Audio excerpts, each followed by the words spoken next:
உங்கள் பெற்றோரின் நிம்மதியே எங்களின் நோக்கம். செவிலியர் பராமரிப்பு, ஆரோக்கிய உணவுகள் மற்றும் சொகுசு அறைகளுடன் ரத்மலானியில் வி கேர் ரெசிடென்ஸ்.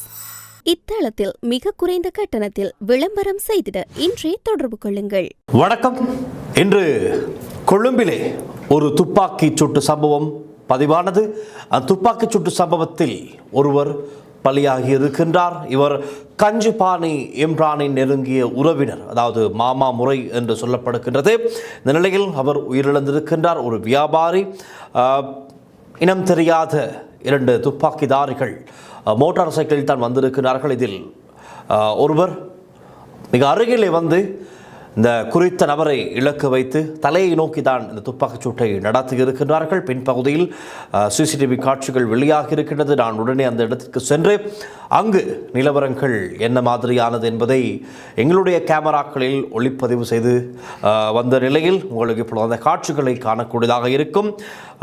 இன்று பிற்பகல் நேரத்தில் தான் இந்த துப்பாக்கிச் சூடு சம்பவம் பதிவாகி இருக்கின்றது. அதிகமான சன நடமாட்டம் இருக்கின்ற ஒரு பகுதி தான் அது. மாளிகவத்த ஸ்ரீ சங்கராஜ மாவட்ட அந்த இடம், வாகனங்களும் சரி மனிதர்களும் சரி அதிகமாக நடமாடுகின்ற ஒரு இடமாக இருக்கின்றது, ஒரு பிரதான இடம் அது. ஆகவே அந்த இடத்தில் எந்த விதமான அச்சமும் இல்லாமல் துப்பாக்கிதாரி ஒருவர் இவ்வாறு வந்து துப்பாக்கிச் சூட்டை நடத்தி தப்பிச் சென்றிருப்பது பெரும் பரபரப்பை ஏற்படுத்தி இருக்கின்றது. இதே நிலையில் கஞ்சுபானி இம்ரானுடைய நெருங்கிய உறவினர் என்று கூறினேன்.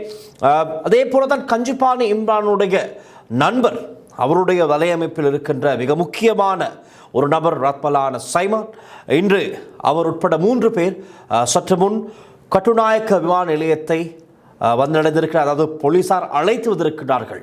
ரொஹான் ஓழுகள் உங்களுக்கு தெரியும். இதற்கு முன்பதாக கேஎல் பத்ர பத்மே, இஷாரா சிவத், இப்படி பெயர் போன பல பாதாள உலக நடவடிக்கைகளில் ஈடுபட்டு தொடர்ந்து தேடப்பட்டு வந்த மிக முக்கியமான குற்றவாளிகள் அழைத்து வரப்பட்டார்கள் ரொஷான் ஓழுகள அவர்களினால்.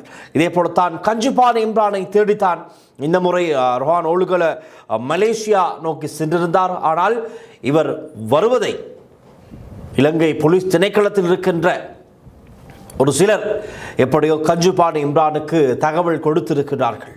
ஏதோ பாருங்கள் எப்படியெல்லாம் நடக்கிறது என்று. அப்படி இருக்கும் போது எப்படி இவர்களை எல்லாம் பிடிப்பது, அதுவே ஒரு பெரிய சவாலான விடயம். இந்த நிலையில் இந்த ரொஹான் ஓழுகள் உட்பட போலீஸ் தரப்பினர் 2 அதிகாரிகள் சென்றிருக்கிறார்கள். இவர்களுடன் மலேசியா போலீசாரும் இணைந்து கஞ்சுபானி இம்ரானை தேடி வந்த நிலையில் தகவல் எப்படியோ கஞ்சுபானி இம்ரானுக்கு சென்றதும் அங்கிருந்து உடனடியாக இந்தோனேஷியாவிற்கு தப்பித்ததாகத்தான் சொல்லப்படுகிறது கஞ்சுபானி இம்ரான். இந்த நிலையில் அவர் தப்பித்தாலும் கூட அவருடைய மிக நெருங்கிய சகாவான ரத்மலான சைமா, அதாவது அவருடைய பெயர் தனுஷ்க கௌசல்ய, மிக முக்கியமான பெயர் போன ஒரு பாதாள உலக நடவடிக்கையில் தேடப்பட்டு வந்த ஒரு நபராக இருக்கின்றார். அவர் உட்பட 3 பேரை கைது செய்திருக்கிறார்கள். இந்த நிலையில் இன்று பிற்பகல் 4:28 மணியளவில் ஸ்ரீலங்கன் ஏர்லைன்ஸ் விமான சேவைக்கு சொந்தமான UL 315 என்ற விமான மூலம் இவர்கள் நாட்டிற்கு அழைத்து வரப்பட்டிருக்கிறார்கள். இதனை அடுத்து சட்ட ரீதியான நடவடிக்கைகள் மேற்கொள்ளப்படும். தடுத்து வைத்து விசாரணைக்கு உட்படுத்தப்படுவார்கள். நீதிமன்றத்தில் முன்னிலைப்படுத்தி இவர்கள் சம்பந்தமான குற்றச்சம்பவங்களை இவர்கள் வெளிப்படுத்தி நீதிமன்றம் என்ன உத்தரவு பிறப்பிக்கின்றதோ அதற்கேற்ற வகையில் அடுத்த கட்ட நடவடிக்கைகளை போலீஸ் அதிகாரிகள் மேற்கொள்வார்கள். வகையால் பாருங்கள், ரத்மலான சைமா, அதாவது கஞ்சுபானி இம்ரானுடைய நெருங்கிய ஒருவரை கைது செய்து இலங்கைக்கு அழைத்து வந்த நிலையில் இன்று பிற்பகல் கஞ்சுபானி இம்ரானுடைய நெருங்கிய உறவினர் ஒருவர் அவ்வாறு சுட்டு கொலை செய்யப்படுகின்றார். மிகவும் பரபரப்பை ஏற்படுத்தி இருக்கின்ற ஒரு விடயம் அது. இந்த நிலையில் சற்று முன்னர் மற்றொரு மிக முக்கியமான தகவல் ஒன்று கிடைத்தது. இந்த எல்லாமே பாதாள உலக நடவடிக்கைகள் எல்லாமே போதைப்பொருள் வர்த்தகம். இந்த போதைப்பொருள் வர்த்தகத்தின் காரணமாகத்தான் இந்த பாதாள உலக நடவடிக்கைகள் செயற்படுத்தப்பட்டு வருகின்றது. இப்படியான நபர்கள் வெளிநாடுகளில் மறைந்திருந்து பதுங்கியிருந்து இலங்கையில் அவர்களுடைய இந்த போதைப்பொருள் வர்த்தகத்தை செய்து வருகிற நிலையில்தான் இப்படியான பல பிரச்சனைகள் இலங்கையிலே உருவாக பிரதான காரணமாக இருக்கிறது. இந்த நிலையில் சற்று முன்னர் போதைப்பொருள் குற்றங்களுக்கு மரண தண்டனை விதிக்கப்படுவதற்கு அவதானம் செலுத்தியுள்ளதாக அரசரப்பிலிருந்து ஒரு தகவல் கிடைத்திருக்கின்றது. மிக முக்கியமான ஒரு செய்தி. போதைப்பொருள் தொடர்பான குற்றங்களுக்கு மரண தண்டனையை வழங்குவது குறித்து நடைபெற்ற தேசிய பாதுகாப்பு தேசிய செயற்பாட்டு சபை கூட்டத்திலே கவனம் செலுத்தப்பட்டுள்ளதாக தகவல்கள் கிடைத்திருக்கிறது. இந்த கூட்டம் ஜனாதிபதி அனுரகுமார திசாநாயக்க தலைமையில் ஜனாதிபதி செயலகத்தில் இடம்பெற்றிருக்கின்றது. இந்த கூட்டத்தின் போதுதான் இனிவரும் காலங்களில் போதைப் பொருள் குற்றங்களுடன் தொடர்புடையவர்களுக்கு மரண தண்டனை கொடுப்பதற்கு அரசாங்கம் அவதானம் செலுத்தி இருக்கிறது.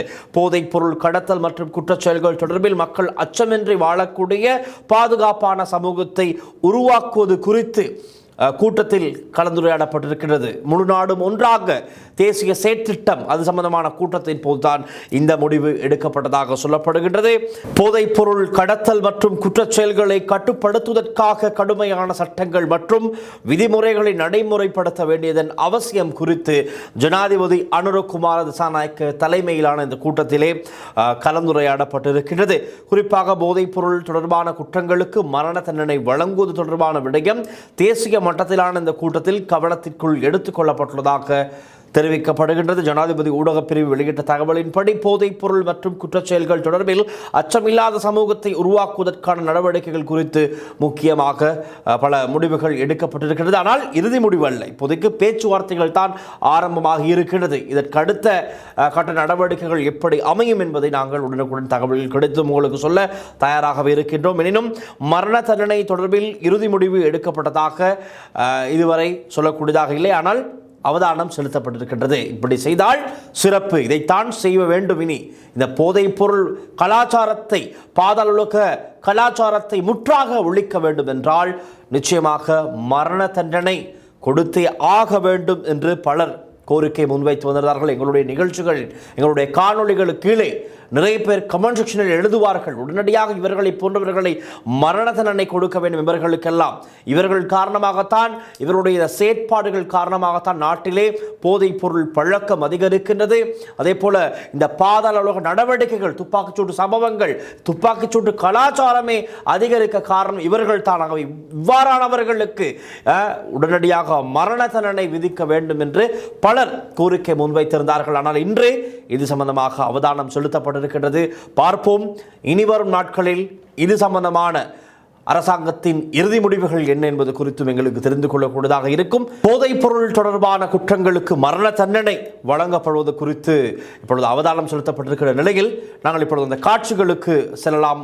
ஜனாதிபதி செயலகத்தில் நடந்த கூட்டம் மற்றும் இது சம்பந்தமான இன்னும் பல விடயங்கள் எங்களுக்கு கிடைக்கப்பட்டிருக்கிறது. அதையும் நாங்கள் முழுமையாக பார்க்கலாம். போதைப் பொருள் தொடர்பான குற்றங்களுக்கு மரண தண்டனை வழங்குவது குறித்து முழு நாடுமே ஒன்றாக தேசிய செயல்பாட்டு சபையில் கவனம் செலுத்தப்பட்டிருக்கிறது. இன்று ஜனாதிபதி ஜனாதிபதி அனுரகுமார திசாநாயக்க தலைமையில் இச்செயல்பாட்டில் சபை கூடிய போதே இது தொடர்பில் ஆராயப்பட்டிருக்கிறது. நச்சு போதைப் பொருள் அச்சுறுத்தல் தற்போது தனிப்பட்ட தொடர்புகளையும் தாண்டி ஒட்டுமொத்த பொருளாதார மற்றும் சமூக கட்டமைப்பிற்கு பெரும் அச்சுறுத்தலாக மாறியுள்ளமையும் அது தொடர்ந்து அதிகரித்து வருவதையும் கருத்தில் கொண்டே இந்த நடவடிக்கை எடுக்கப்பட்டிருக்கின்றது. போதைப் பொருள் கடத்தல் மூலம் சட்டவிரோதமாக ஈட்டப்படும் வரம்பற்ற செல்வத்தை சுற்றி உருவெடுத்துள்ள குற்றவியல் சூழல் தற்போது தேசிய பொருளாதாரம், சுற்றுலாத்துறை மற்றும் சமூக ஒழுக்க நெறிமுறைகளுக்கு பெரும் அச்சுறுத்தலாக விளங்கி வருகின்றது. போதைப் பொருள் கடத்தல் மற்றும் குற்றச்செயல்கள் குறித்து அச்சப்படும் ஒரு சமூகத்தை கட்டி எழுப்புவதற்காக கடுமையான சட்டத்திட்டங்களை அமல்படுத்துவதன் அவசியம் குறித்து முழு நாடும் ஒன்றாக தேசிய செயல்பாட்டு சபையில் விவாதிக்கப்பட்டதாக ஜனாதிபதி ஊடக பிரிவு தெரிவித்திருக்கிறது. ஒட்டுமொத்த சமூக கட்டமைப்பையும் சீர்குலைத்து நாட்டின் எதிர்கால சந்ததியை இரையாக்கிக் கொண்டிருக்கும் நச்சு போதைப் பொருள் பேரழிவை வேரோடு பிடுங்கி எறிய நாட்டில் நடைமுறை செயல்பாடுகளையும் விரைவான கருத்தியல் மாற்றத்தையும் ஏற்படுத்த வேண்டியதன் அவசியத்தை ஜனாதிபதி இங்கு சுட்டிக்காட்டி இருக்கின்றார். இதற்காக மத தலைவர்கள், பெற்றோர்கள் மற்றும் சமூக அமைப்புகளின் தீவிர பங்களிப்பை அரசாங்கம் எதிர்பார்ப்பதாக அவர் குறிப்பிட்டிருக்கின்றார். இந்த தேசிய பேரழிவின் தீவிரத்தை புரிந்து கொண்டு நிறுவன அமைப்பிற்குள் மேற்கொள்ளப்பட வேண்டிய மாற்றங்கள் குறித்தும் இங்கு விரிவாக கலந்தாலோசிக்கப்பட்டிருக்கிறது. போதைப் பொருள் கட்டுப்பாடு மற்றும் பிணை வழங்குதல் தொடர்பான சட்ட திருத்தங்கள் ஏற்கனவே தயாரிக்கப்பட்டு இறுதிக்கட்டத்தில் உள்ளன என்றும் அவை விரைவில் வர்த்தமானியில் வெளியிடப்பட்டு பாராளுமன்றத்தில் சமர்ப்பிக்கப்பட உள்ளதாகவும் தெரிவிக்கப்பட்டிருக்கிறது. போதைப் பொருள் வழக்குகள் தாமதமாவதற்கு முக்கிய காரணமாக இருந்த அரசாங்க ரசாயன பகுப்பாய்வாளர் அறிக்கைகளை வெளியிடும் செயல்முறை கணிசமான துரிதப்படுத்தப்பட்டுள்ளதாகவும் கடந்த ஜூலை மாதத்தில் மட்டும் 6414 அறிக்கைகள் வெளியிடப்பட்டுள்ளதாகவும் குறிப்பிடப்பட்டிருக்கின்றது. ரசாயன பகுப்பாய்வாளர் அறிக்கை தாமதத்தால் சிறையில் உள்ளவர்களின் சட்ட நடவடிக்கைகளை விரைவுபடுத்துவதற்காக கைப்பற்றப்பட்ட போதைப் பொருளின் அளவுக்கு ஏற்ப 5 கிராமிற்கும் குறைவாக 10 கிராமிற்கும் குறைவாக என துல்லியமான தரவு வகைப்பாட்டை சமர்ப்பிக்குமாறும் ரசாயன பகுப்பாய்வாளர் திணைக்களம் போலீஸ் மற்றும் சிறைச்சாலைகளுக்கு இடையே சிறந்த ஒருங்கிணைப்பை ஏற்படுத்தி அறிக்கைகள் கிடைத்தவுடன் சந்தேக நபர்களை நீதிமன்றத்தில் ஆஜர்படுத்துவதற்கான முறையான வேலை திட்டத்தை தயாரிக்குமாறு ஜனாதிபதி அறிவுறுத்தி இருக்கின்றார். அரசாங்க ரசாயன பகுப்பாய்வாளர் திணைக்களத்தின் கொள்ளளவை அதிகரிப்பது மற்றும் வசதிகளை விரிவுபடுத்துவது குறித்து எடுக்கப்பட்டுள்ள நடவடிக்கைகள் தொடர்பில் கேட்டறிந்த ஜனாதிபதி ரசாயன பகுப்பாய்வு அறிக்கைகளை பெறுவதற்கு கடற்படையின் உதவியை பெற நடவடிக்கை எடுக்கப்பட்டுள்ளதாக தெரிவித்தார்.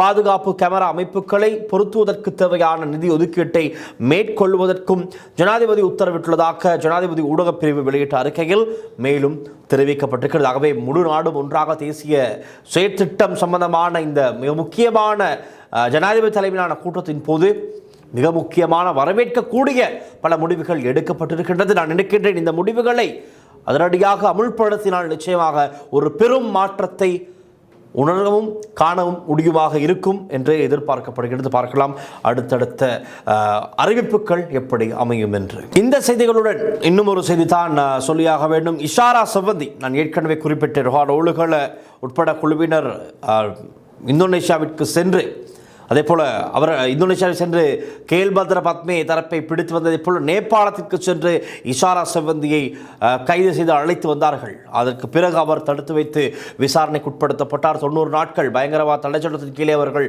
தடுத்து வைக்கப்பட்டு விசாரணைக்கு உட்படுத்தப்பட்ட வந்த நிலையில் அது 90 நாட்கள் நிறைவடைந்த நிலையில் இன்று நீதிமன்றத்திலே முன்னிலைப்படுத்தப்பட்டு நீதிமன்றம் உத்தரவு பிறப்பித்திருக்கின்றது. எதிர்வரும் 21ஆம் தேதி வரை விளக்க மறியலில் இஷாரா செவ்வந்தியை தடுத்து வைப்பதற்கு. ஆனால் பாருங்கள், இன்று இந்த காட்சிகளை பார்க்கும்போது இஷாரா செவ்வந்தி எப்படி நேபாளத்திலிருந்து அழைத்து வரப்பட்ட போது இருந்தாரோ அதைவிட அழகாக மாறியிருக்கின்றார். நிறைய பேர் கேட்கின்றார்கள், இவர் சிசிடி அதாவது கொழும்பு குற்ற தடுப்பு பிரிவில் தடுத்து வைக்கப்பட்டாரா அல்லது அதற்கு அருகில் இருக்கின்ற சலூனிலே தடுத்து வைக்கப்பட்டாரா என்றெல்லாம் பல பேர் கேள்வி எழுப்பும் அளவுக்கு அவருடைய தோற்றம் அவ்வளவு மாறி இருக்கின்றது. அதே போல இன்னும் ஒரு விமர்சனம் எழுந்திருக்கிறது. இஷாரா செவ்வந்தி எந்தவிதமான கைவிலங்கும் இல்லாமல் தான் நீல நிற பேருந்திற்குள் ஏற்றப்படுகின்றனர். இதற்கு முன்பதாக நாங்கள் பார்த்திருக்கின்றோம், அரசியல்வாதிகள் கூட கைவிலங்குடன் தான் பேருந்திலே ஏற்றப்பட்டார்கள் விளக்கமறையில் உத்தரவு பிறப்பிக்கப்பட்டதும். ஆனால் இஷாரா செவ்வந்திக்கு ஒரு பெரிய ஷூட்கேஸ் எல்லாம் எடுத்துக்கொண்டு எங்கோ வெளிநாடு பயணம் செல்வதைப் போல இன்று அவர் நீல நிற பேருந்திலே ஏறி சிறைச்சாலைகள் பேருந்திலே ஏறி சிறைச்சாலை செல்வதை எங்களுக்கு அவதானிக்கூடியதாக இருக்கிறது. அதற்கான காரணம் என்ன என்பதை போலீஸ் தரப்பில் நிச்சயமாக விளக்கம் கொடுக்க வேண்டும். இது நாளைய தினம் நிச்சயமாக பேசு பொருளாக மாறக்கூடிய விடயம். காரணம், நாங்களே அந்த இடத்துக்கு சென்று பார்த்திருக்கின்றோம். பிரபல அரசியல்வாதிகள், எதிர்க்கட்சிகள் எழுப்பவர்கள், ஊழல் மோசடிகளில் ஈடுபட்டவர்கள் எல்லோருமே கைவிலங்குடன் தான் பேருந்தில் ஏற்றப்பட்டார்கள். அப்படித்தான் நடந்தது. ஏற்றப்படாவிட்டால் அதையும் கேள்வி கேட்டார்கள். ஆனால் இப்படியான ஒரு மிகப்பெரிய கொடூரமான பல குற்றங்களுடன் தொடர்புடைய இப்படியான ஒரு பெண் கைவிலங்கு இல்லாமல் பேருந்திலே ஏற்றப்பட்டது ஏன்? இவருக்கு சலுகைகள் வழங்கப்படுகின்றது. ஏற்கனவே உங்களுக்கு நினைவிருக்கலாம், சிசிடியில் உள்ளே வைத்து இஷாரா செவ்வந்திக்கு கேக் வெட்டிய கதை. அவருடைய சகோதரன் ஒருவன் வாங்கி கொண்டு வந்த கேக்கை இவருடைய பிறந்த நாளை முன்னிட்டு கேக் வெட்டி அவர்களுடைய பல பேருடைய வேலை பிழைத்தது. அவர்களுக்கும் சட்ட ரீதியான நடவடிக்கைகள் எடுக்கப்பட்டது. அது மாத்திரமல்ல, அதற்கு முன்பதாக இஷாரா செவ்வந்திக்கு பிஸ்கட் கொடுத்த ஒரு அதிகாரி ஒருவருக்கும் வேலை பிழைத்தது. அவரும் அங்கிருந்து விலக்கப்பட்டார். இப்படி பல சம்பவங்கள் இடம்பெற்றதாகவே என்ன நடக்கிறது? இஷாரா செவ்வந்திக்கு மாத்திரம் சலுகைகள் வழங்கப்படுகின்றதா? அவர் விசேட விதமாக கவனிக்கப்படுகின்றாரா? என்ன காரணம்? இதன் பின்னணியில் என்ன அவர் யார் உங்களுக்கு என்றெல்லாம் பல கேள்விகள் சமூக வலைத்தளங்களில் எழுந்திருக்கின்றது. இதற்கு நான் நினைக்கின்றேன் போலீஸ் தரப்பிலிருந்து ஒரு பதில் கிடைக்குமா என்று எதிர்பார்த்திருக்கின்றோம். பார்க்கலாம், அது சம்பந்தமாகவும் கிடைத்தால் உங்களுக்கு அறிய தர நாம் தயார். ஆம், தற்பொழுது கஞ்சுபானி இம்ரானுடைய நெருங்கிய சகாவான கோலையாவான ரத்மலானே சைமான் கட்டுநாயக்க விமான நிலையத்தை வந்தடைந்த காட்சிகள் எங்களுக்கு கிடைத்திருக்கிறது. அந்த காணொளிகளை நீங்கள் இப்பொழுது பார்வையிடலாம். விமான நிலையத்தில் வந்திறங்கி விசாரணைகள் இடம்பெற்று அதன் பிறகு கைவிலங்குடன் அவர்கள் அழைத்து வரப்படும் காட்சிகள் கிடைத்திருக்கிறது. இப்பொழுது உங்களுக்கு அந்த காட்சிகளை பார்க்கக்கூடியதாக இருக்கும். ஆம், அவர்களுக்கு முன்பாக வருகை தருகின்றார். இவர்களை கைது செய்ய ரகசியமாக மலேசியாவிற்கு சென்ற ரோஹான் ஓலுகல மற்றும் அடுத்த அதிகாரி இருவருமே முன்னாள் வந்து கொண்டிருக்கிறார்கள். அவர்களை பின்தொடர்ந்து கைது செய்யப்பட்ட 3 பேரும் முகக்கவசம் அணிந்த நிலையிலே, மாஸ்க் அணிந்த நிலையிலே இப்பொழுது அந்த வண்டிகளுக்குள் ஏற்றப்படும் காட்சிகளை நீங்கள் பார்த்து கொண்டிருக்கின்றீர்கள். இனி இவர்களிடம் நடத்தப்படும் விசாரணைகளுக்கு அமைய கஞ்சுபான் இம்ரான் எங்கு மறைந்திருக்கின்றார், எங்கு தப்பிச் சென்றிருக்கின்றார், அடுத்த கட்ட நடவடிக்கைகள் என்ன, இவர்களுடைய வலையமைப்பு நெட்வொர்க்கிலே யார் யார் இருக்கின்றார்கள், இன்னும் சொல்லப்போனால் கஞ்சுபான் இம்ரான் இலங்கையிலிருந்து தப்பிப்பதற்கு பல அரசியல்வாதிகள், கருப்பு சட்டைக்காரர்கள், யார் சட்டத்தரணிகள் நிறைய பேர் உதவி இருக்கிறார்கள். ஆகவே அவர்களெல்லாம் யார் என்ற தகவல்களும் மிக விரைவிலே வெளிவர இருக்கின்றது. கிடைத்த தகவல்களுக்கு அமைய இந்த கஞ்சுபான் இம்ரானாக இருக்கலாம், ஏனைய பாதாள உலக நடவடிக்கையில் ஈடுபட்ட பல இந்த குற்றச் சம்பவங்களுடன் தொடர்புடையவர்களுக்கு இலங்கையிலே உதவிய அரசியல்வாதிகள், சட்டத்தரணிகள், இன்னும் போலீஸ் அதிகாரிகள், சிஐடி திணைக்களத்திற்குள்ளே இருப்பவர்கள், பல பேருடைய அடையாளங்களும் வெளியாக போவதாக ஒரு தகவல் கிடைத்தது. அதையும் நாங்கள் சொல்லிக் கொள்கின்றோம். ஆகவே இனிவரும் நாட்களில் இப்படியான கடுமையான அதிரடியான நடவடிக்கைகள் எங்களுக்கு காணக்கூடியதாக இருக்கும். பொறுத்திருந்து பார்க்கலாம்.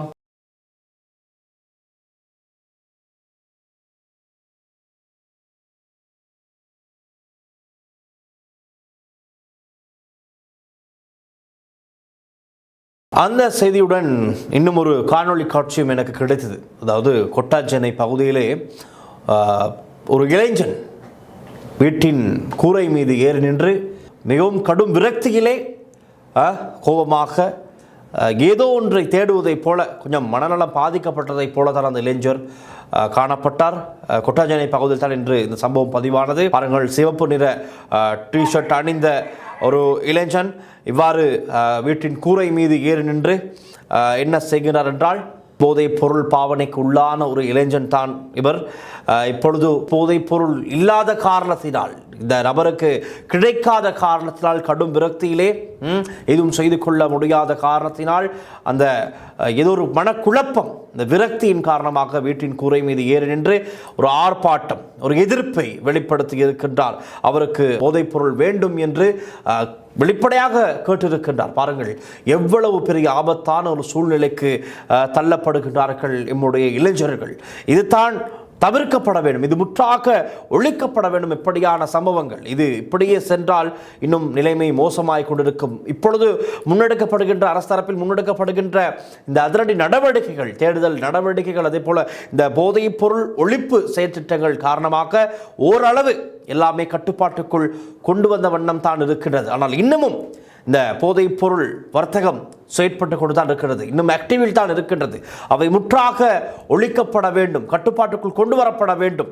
அதற்காகத்தான் போலீசார் பொதுமக்களுடைய உதவியையும் நாடுகின்றார்கள். ஆனால் பெற்றோர் சிலர் என்ன சொல்கிறார்கள், நாங்கள் அண்மையில் பார்த்தோம், சிறைச்சாலை கலவரங்களுக்கு அடுத்து எங்களுடைய பிள்ளைகள் எங்களுடைய பணத்தில் தானே போதைப் பொருள் எடுத்துக்கொண்டார்கள், அரச பணத்திலா என்று மிகவும் முட்டாள்தனமான கேள்விகளை கேட்கின்றார்கள் ஊடகங்களுக்கு முன்னால் வந்து.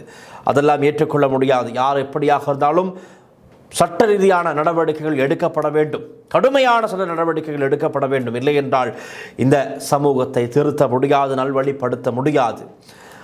பார்க்கலாம், இந்த காணொலி பாருங்கள். பார்க்கும்போது மிகவும் கவலையாக இருக்கிறது. கிடைக்கவில்லை என்று, போதைப் பொருள் கிடைக்கவில்லை என்று இப்படி ஒரு நிலைமைக்கு இளைஞர் தள்ளப்பட்டிருக்கிறார். இது தெரிந்த ஒரு விடயம். இன்னமும் இப்படி தெரியாமல், காணொலிகள் வெளியாகாமல் பல பேர் இப்படி இருக்கிறார்கள் வீடுகளுக்குள்ளே. அவர்கள் எல்லாம் நல்வழிப்படுத்த ஏதாவது அரசாங்கம் முயற்சிகளை மேற்கொள்ள வேண்டும் என்பதுதான் பலருடைய கோரிக்கையாக இருக்கின்றது. ஆகவே இன்று வெளியான முக்கியமான தகவல்கள் அவைத்தான். மீண்டும் நாளைய நிகழ்ச்சியில் இன்னும் பல முக்கியமான பல புதிய விடயங்களோடு நாளை நிகழ்ச்சி சந்திக்கலாம். தொடர்ந்தும் லங்கா ஸ்ரீயுடன் இணைந்திருங்கள்.